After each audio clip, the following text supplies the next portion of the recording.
mahasiswa atau mungkin bahkan pelajar gitu ya yang belum tahu banyak tentang beasiswa. Kayak mereka masih bingung beasiswa apa sih yang masih buka, beasiswa apa yang eligible buat mereka. Terus banyak bahkan yang mikirnya beasiswa itu untuk orang yang kurang mampu aja. Padahal itu beasiswa banyak juga yang menampung untuk mereka yang sudah mampu dan mau berprestasi lebih banyak lagi sosial media, tapi ternyata itu tuh bodong gitu loh. Ya jadi memang masih ada juga Kak. Jadi dia buka beasiswa, terus at the end of the recruitment itu tuh mereka disuruh bayar sekian ratus ribu untuk sebagai commitment fee dan sebagainya macamnya.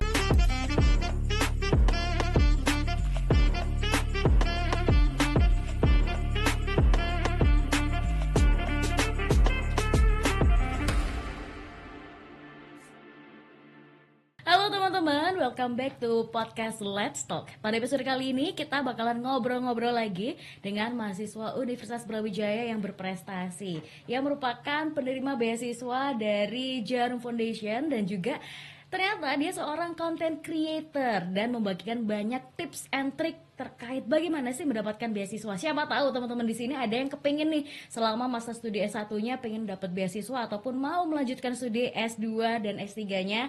Kayaknya kalian harus banget deh nge-follow Instagram maupun TikTok dari teman kita yaitu Dilan Arga. Halo Dilan. Halo Kanisa. Gimana kabarnya hari ini?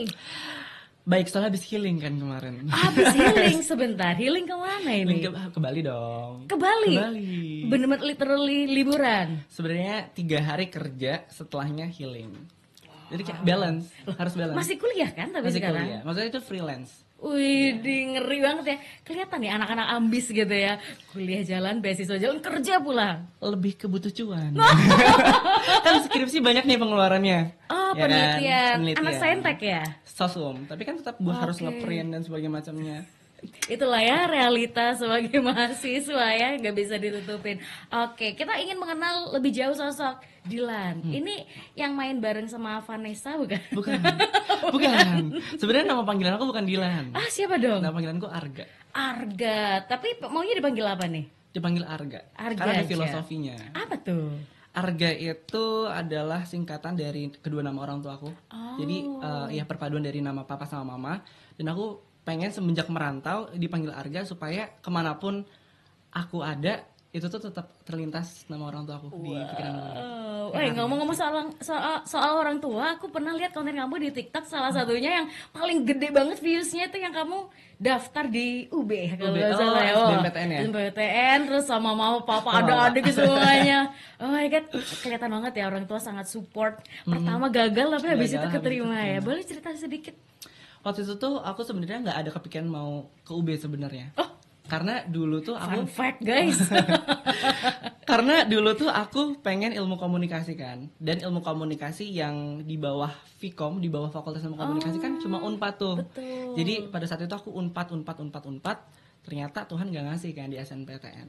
Terus papa bilang, yaudah ini antara kamu gak jodoh sama jurusannya atau sama kampusnya.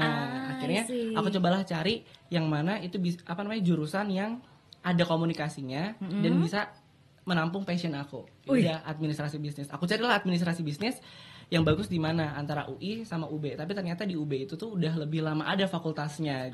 Jadi secara facility dan secara akreditasi pada saat itu aku researchnya memang UB paling unggul untuk saat itu. Jadi kita daftar UB dan ternyata lolos. Wow. Itu kamu melakukan riset SMA dong ya? SMA. Udah mikir sejauh itu? Padahal bahkan pada saat itu tuh aku juga nyari kurikulumnya gitu loh Kak. Jadi aku nyari mata kuliah yang dipelajarin tuh apa, ini cocok nggak ya sama aku kayak gitu. Kritis sekali ya dirimu sejak SMA. Karena kita kuliah 4 tahun. Dia ngomong 4 tahun itu tuh pressure. Jadi aku pengennya tuh sambil seneng juga ngejalanin kuliahnya. Wow, ini kayak aku baru banget denger alasan yang make sense gitu ya. Gitu Kalau ya? biasanya kan orang-orang seru-seru aja, jawabannya Malang ke Bromo guys, Oh. gitu kan. Bonus. Iya kan. Oke, tapi Dilan aslinya bukan, Arga ya. Arga aslinya bukan dari Malang. Bukan, aku asli dari Bekasi. Oke, pertama kali ke Malang ekspektasinya apa? Dingin? Ekspektasinya itu makanannya murah. Dan? Tapi ternyata sama aja. Sama di Bekasi iya. Serius? Iya.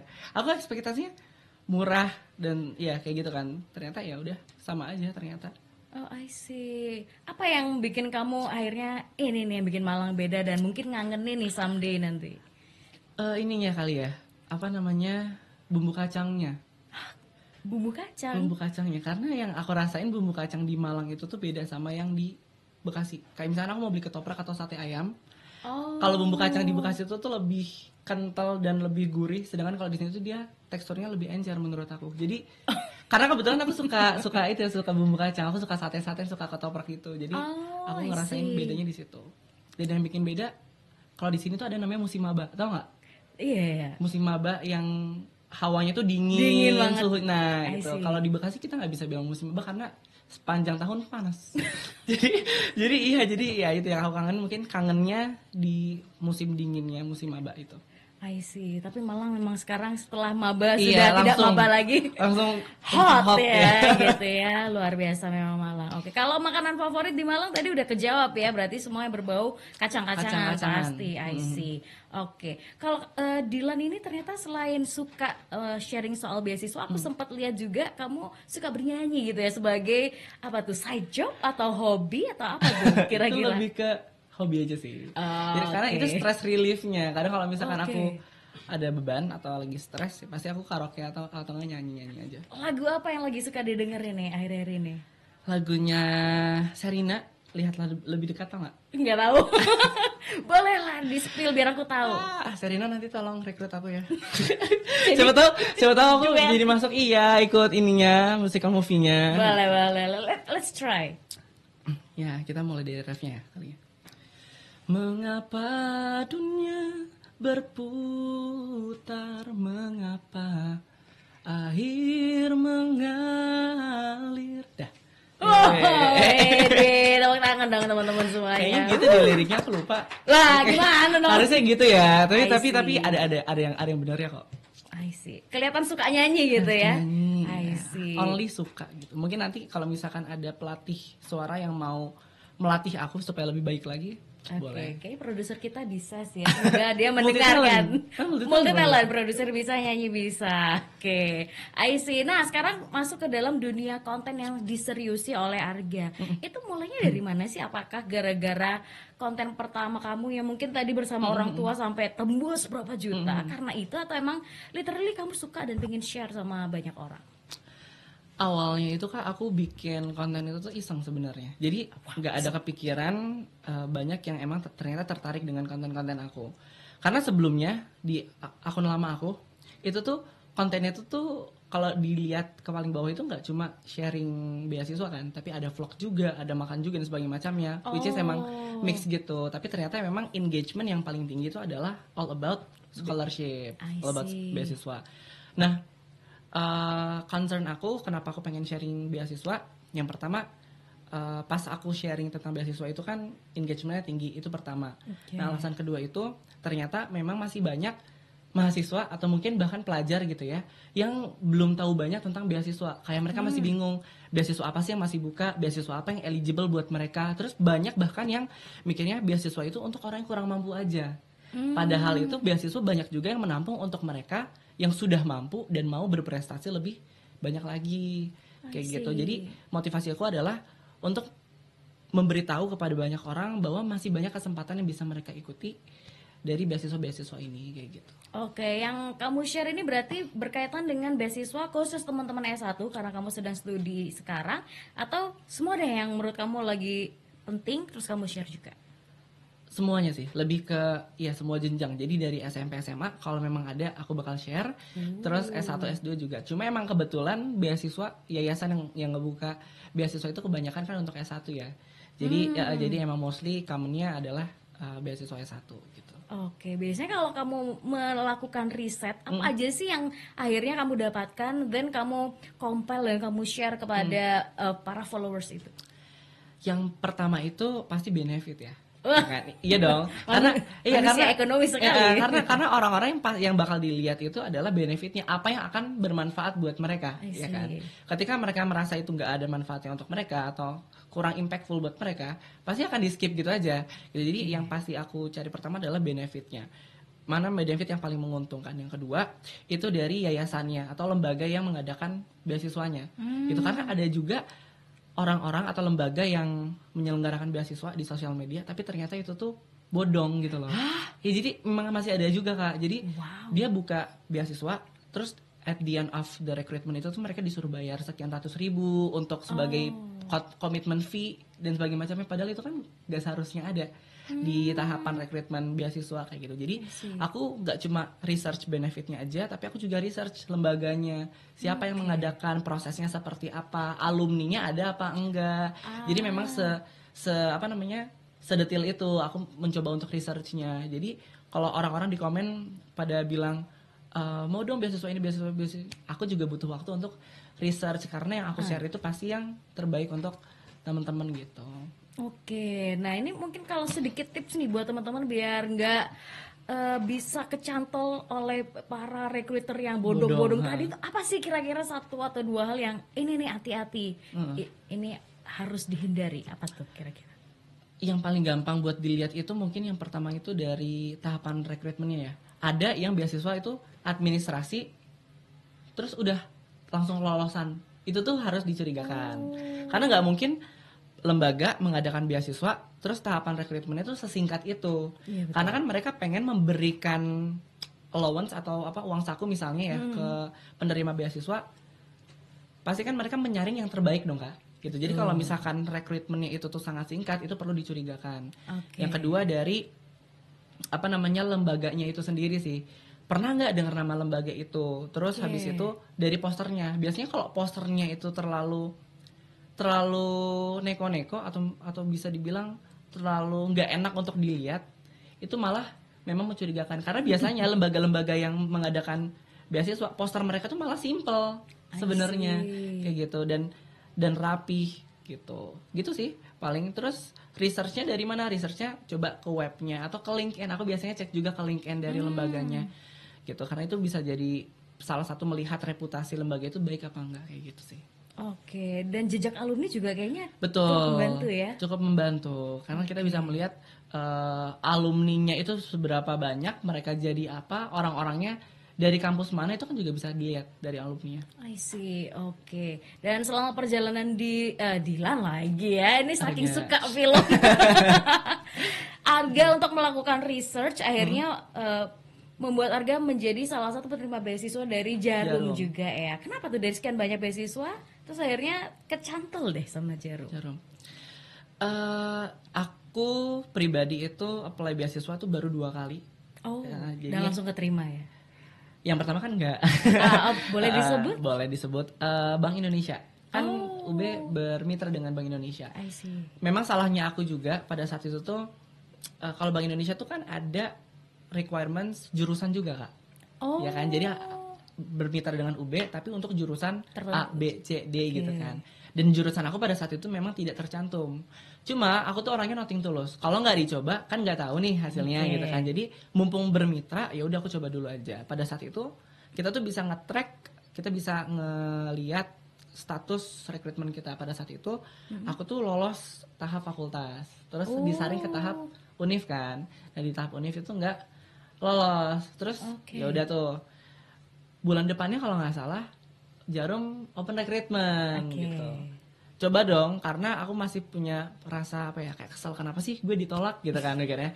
Apa sih yang kurang gitu kan.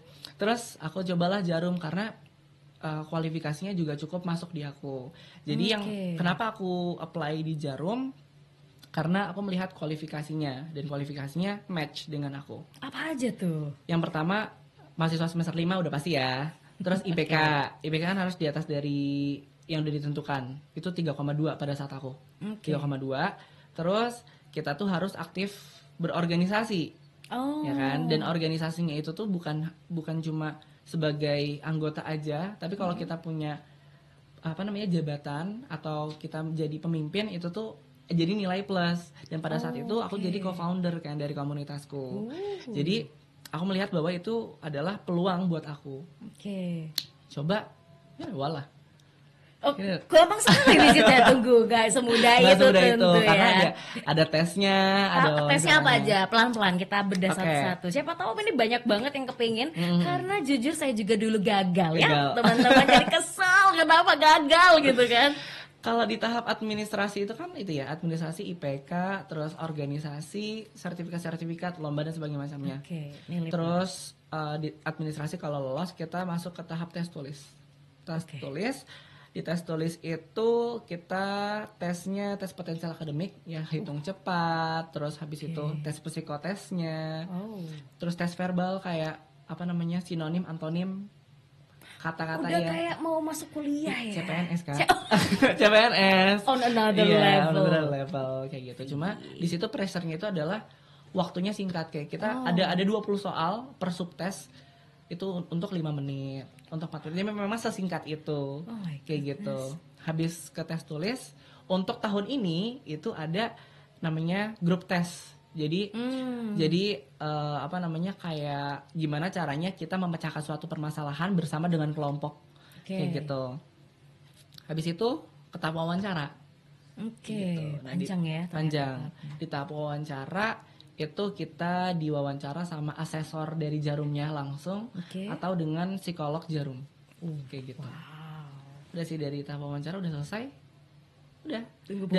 Dan sebenarnya wawancaranya itu nggak yang sesusah itu, karena pertanyaan-pertanyaannya itu based on apa yang kita isi di formulir.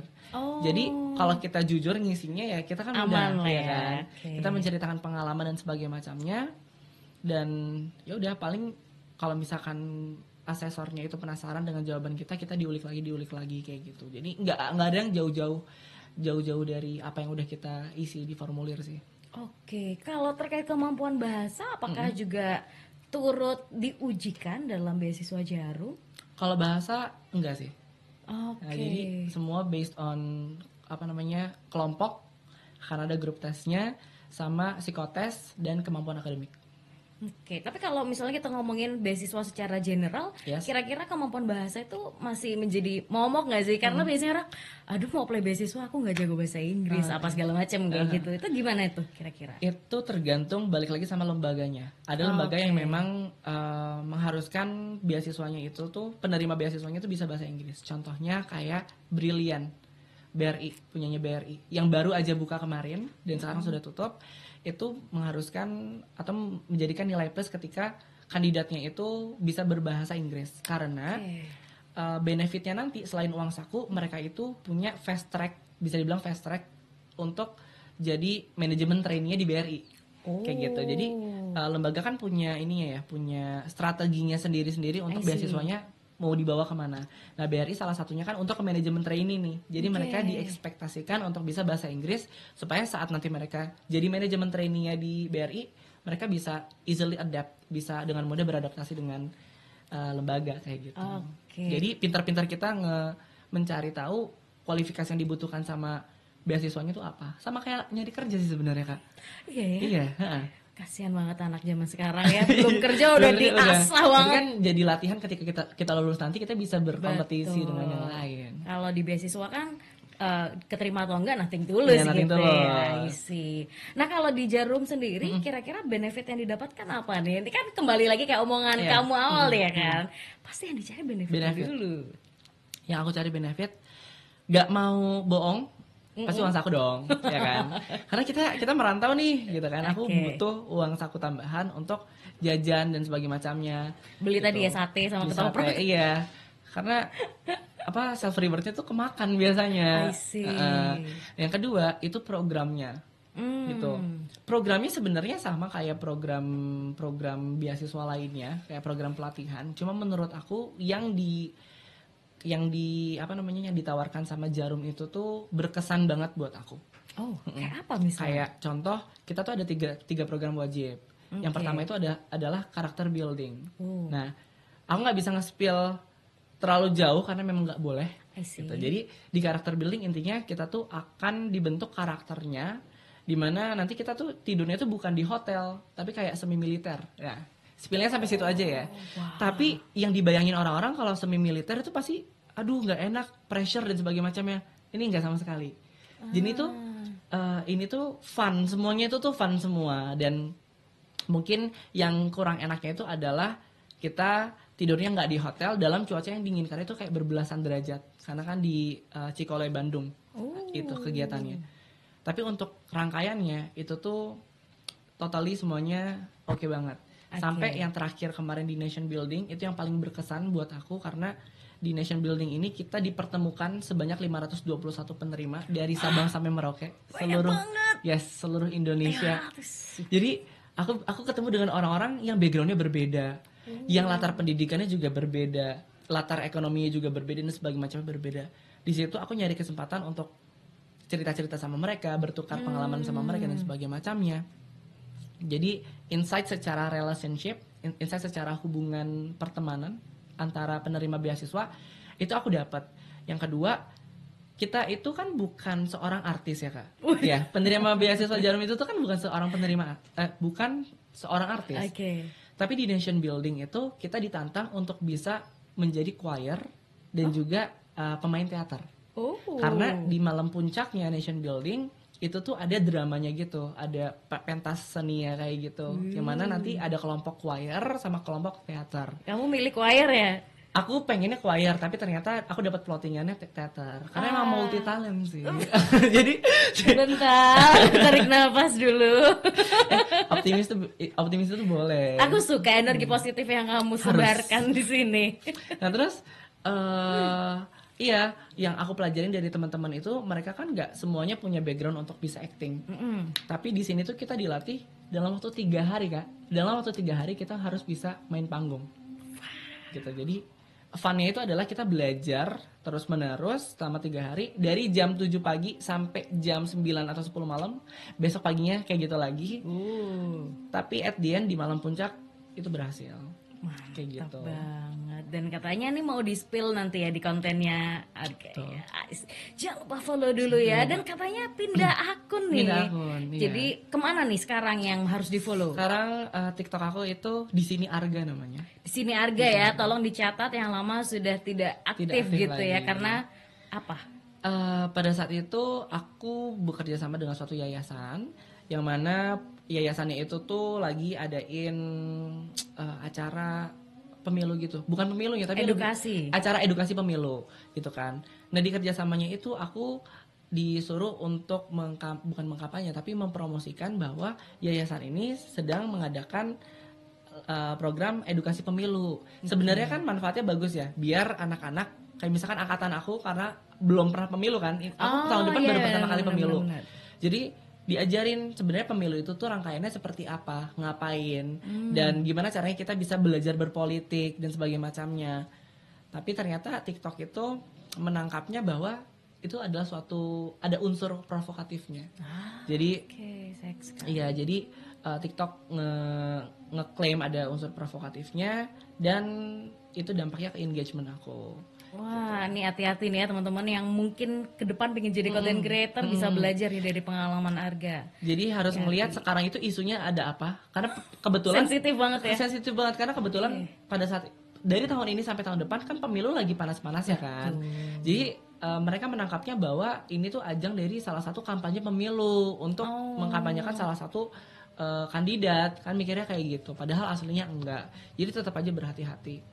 Terus kayak Palestina sama Israel misalnya, nah itu juga sensitif juga. Jadi kalau kita masih growing di sosial media, mendingan kita cari aman dulu aja, nggak usah ngikutin yang isu-isu kayak gitu. I see, oke. Nah sekarang next plan dari Arga mau ngapain nih? Ini kan udah kelar beasiswa Jarum, udah mau skripsi juga nih ya? Lagi skripsi, apa nih? Aku skripsinya ngambil bidang HR. Jadi di bisnis, di administrasi bisnis itu ada konsentrasi HR. Dan aku sejak masuk kuliah, sejak awal itu memang punya concern di sumber daya manusia. Karena goals aku dari dulu tuh mencoba untuk memberdayakan sumber daya manusia. Gimana caranya mereka bisa memberikan atau berkontribusi dengan kinerja yang paling baik, dengan fasilitas atau program sebaik mungkin untuk mereka. Karena mereka kalau mau berkontribusi harus ada kompensasi yang diberikan juga dong dari organisasi, kayak gitu kan. Nah jadi skripsi aku tentang SDM, dan kedepannya mau ngapain? Mau jadi seorang HR dong, of course. Wih, amin, semoga dimudahkan ya untuk segala jalannya. Tapi ada ketertarikan untuk lanjut studi, kan kamu suka cari beasiswa buat di-share kan di konten. Apa nggak ada ketertarikan? Oke, aku mau langsung lanjut studi S2 gitu? Kalau langsung lanjut S2 mungkin untuk saat ini enggak, karena aku mau fokusnya untuk cari pekerjaan dulu. Oh, Jadi berkarir dulu. Nanti seiring berjalannya waktu pasti aku akan lanjut S2 karena aku nggak pengen berkarir di situ-situ aja. Aku pengen dengan tingkatan yang lebih tinggi lagi. Jadi pasti aku akan ngejar S2. Mantep banget. Oke, ini last question buat teman-teman yang sekarang mungkin sedang berjuang untuk preparation atau mungkin lagi apply suatu beasiswa. Mereka harus ngapain sih? Kasih dong semangat dan motivasi. Oke, buat teman-teman yang lagi berjuang untuk beasiswa, lagi apply atau mungkin lagi nyari-nyari beasiswa, pertama yang harus dilihat itu adalah kualifikasinya. Sesuaikan kualifikasinya dengan kompetensi kalian. Jadi dari perkualifikasi itu kalian sesuaikan sesuai dengan standar kalian apa tidak.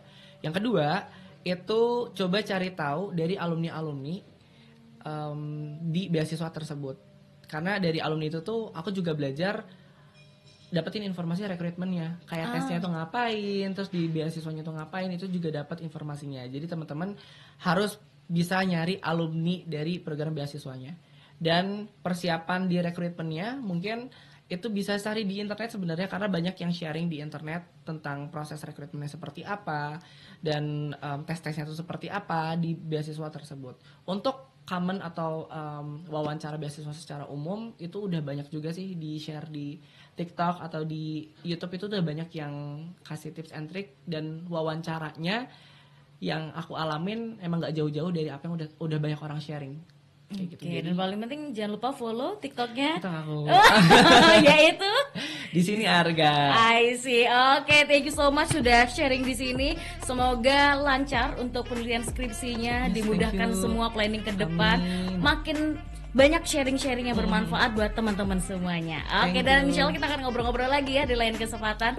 Dan juga teman-teman, thank you banget udah nonton di sini. Semoga bisa bermanfaat, dan buat teman-teman yang lagi apply atau berjuang dengan beasiswa, semoga kalian mendapatkan banyak ini ya, inspirasi ataupun bantuan untuk bisa makin semangat. Dan teman-teman, thank you banget udah nonton di sini. Kita ngobrol-ngobrol lagi di podcast berikutnya. See ya, bye-bye.